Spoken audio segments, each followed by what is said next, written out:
پاک فوج نے اپنی قوم سے 3 وعدے کیے تھے۔ ایک وعدہ یہ کیا تھا کہ ہم اپنے شہداء کا بدلہ لیں گے۔ نمبر 2، انہوں نے کہا تھا کہ جب ہم حملہ کریں گے نا تو بھارت میں جس جگہ پہ ہم نے حملہ کرنا اس مقام کا تعین ہم خود کریں گے۔ اور نمبر 3، کہا کہ جو ہم حملہ کریں گے وہ ایسا حملہ کریں گے کہ اس کی آواز جو ہے نا نہ صرف پاکستان میں ہندوستان میں کہا بلکہ پوری دنیا کے اندر جو ہے نا اس کی گونج ہوگی، یعنی پوری دنیا کو پتہ چلے گا کہ پاکستان نے بھارت کے اوپر حملہ کیا ہے۔ تو الحمدللہ وہ تینوں وعدے جو ہے نا وہ پاک فوج نے پورے کر دکھائے۔ نمبر 1، اپنے شہداء کا بدلہ بھی لیا، یعنی اگر انہوں نے مساجد کے اوپر حملہ کیا تو ہماری فوج نے ان کے مندر کو تباہ کیا۔ نمبر 2، شہداء کا بدلہ بھی لیا گیا، ٹھیک ہے، جتنے لوگ ہمارے شہید ہوئے ان سے 2-3 گنا زیادہ ان کے لوگ بھی مرے، ان کے فوجی بھی بہت زیادہ مرے۔ اس کے علاوہ جو ان کا ایئر بیس تباہ کیا گیا پٹھان کوٹ کے اندر، ٹھیک ہے جی، راجوڑی ایئر بیس ان کا تباہ کیا گیا، ان کا نقصان جو ہوا ہے وہ پاکستان سے کئی گنا زیادہ ہوا۔ اور سب سے بڑی بات یہ ہے کہ گھر کے اندر گھس کر پورے بھارت کے اندر جناب میری یہ کہرام مچ گیا جب پاک فضائیہ کا وہ ہیرو کامران وہاں پہ پہنچا،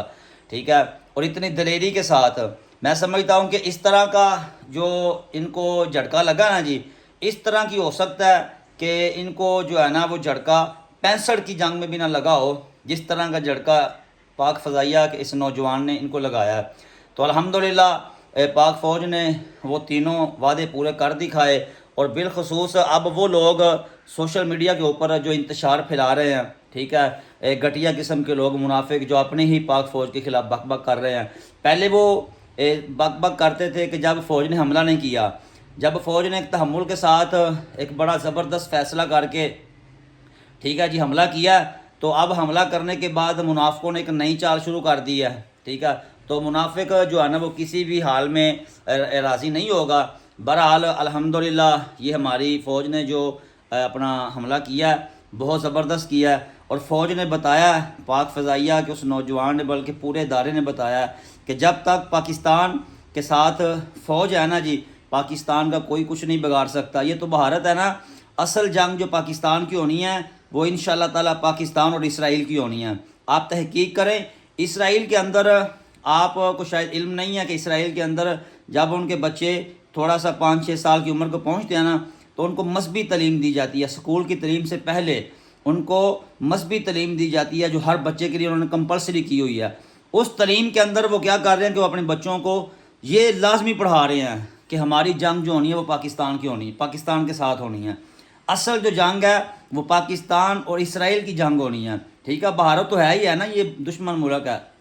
لیکن جو اصل جنگ ہے وہ پاکستان اور اسرائیل کی ہونی ہے، ٹھیک ہے، اور حق و باطل کا یہ سلسلہ تا قیامت چلتا رہنا ہے۔ تو جو بھی لوگ